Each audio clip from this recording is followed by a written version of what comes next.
This is the IPC Irwin spark counter. To connect up the IPC Irwin alpha particle detector, we have this panel at the back there with a red, a green and a black port. Simply connect the 5000 volt supply across the red and the black. There's also a BNC connector there for connecting to the counter, which we'll look at in another video. The alpha particle detector has got two metal parts, a grid of thin wires and a large metal plate, and it's across that space between the wires and the plate that the 5000 volt potential is connected. So this black holder will secure the alpha source, and it slides along the slot, and there's a centimetre scale along there, so we can measure the distance from the front of the radioactive source to the grid. So you'll see when we do the demonstration, at some point the grid, the wires will start sparking, showing ionisation of air caused by the alpha particles entering that space there. I've received our radioactive source from the technician in the tray. I've signed the log, and so we're now going to just show you inside here. This is the box with the lead casket inside where we keep the source, and you can see from the label on the front we've got americium 241, and the 5 micro C is 5 microcuries. We've also got a nice label there that it's an alpha and a gamma emitter. We've also got the radioactive warning symbol there.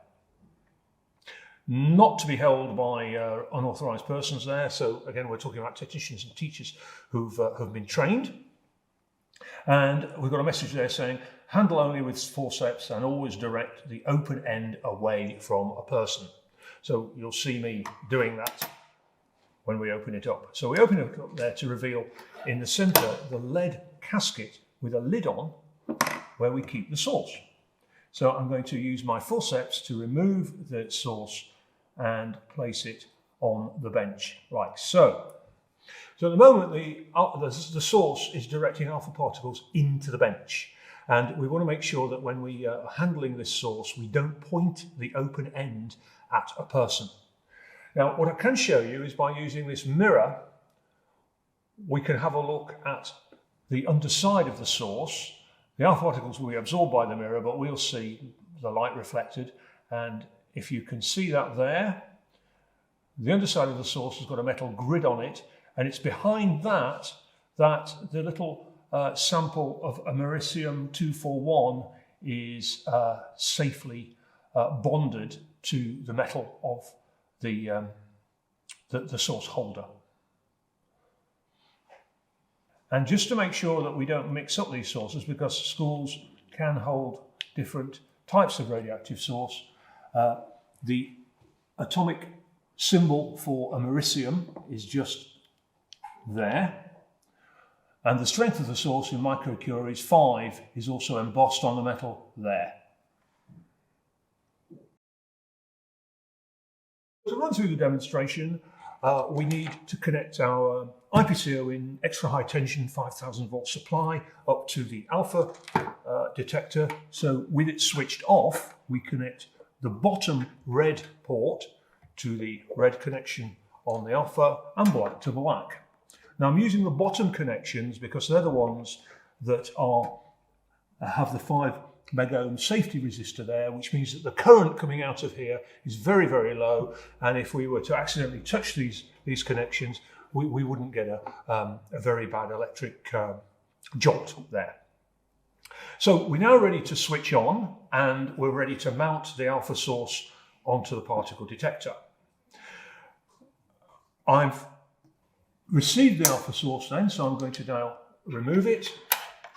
I'm using these forceps. I remove the lead lid of the casket like so.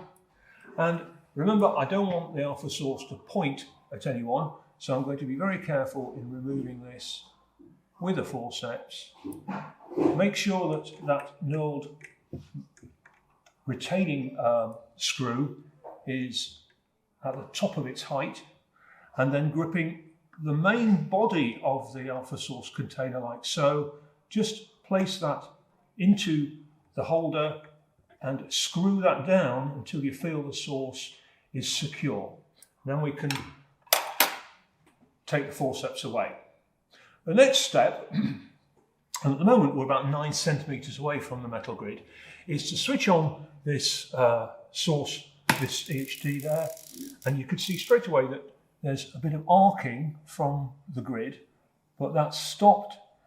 So I can now try and do the actual demonstration. We want to gradually slide this alpha source up slowly to the grid, and in the space between the source and the metal grid, the alpha particles are streaming outwards. But at the moment, there's nothing being picked up because the air molecules between the source and the grid are absorbing the alpha particles. Remember, the alpha particles are helium nuclei. They're quite large and they've got a double charge on them. And hopefully at some point, we'll hear the arcing and we can see some blue sparks there. So what you're observing there is that the air in that space between the metal plate and the grid is being ionized, and that's caused by the alpha particles colliding with the air molecules and ionizing them and causing them to conduct. Now that's taking place approximately about 1.2 centimetres away from the grid. And if I slowly slide this back, the arcing stops because the alpha particles are now being absorbed by the air in between. So this is a great demonstration to show you that alpha particles, the range of alpha particles is quite small because of their large size. They're stopped by air molecules. And if I slide this piece of paper there, again, the paper is thick enough to absorb the alpha particles and the arcing stops. So this is one of the first demonstrations where we look at alpha, beta and gamma radiation to work out the range, and we can continue this series of demonstrations if you have any more radioactive sources in your school, a beta source and a gamma source. And for that we'll be using the Geiger-Müller tube.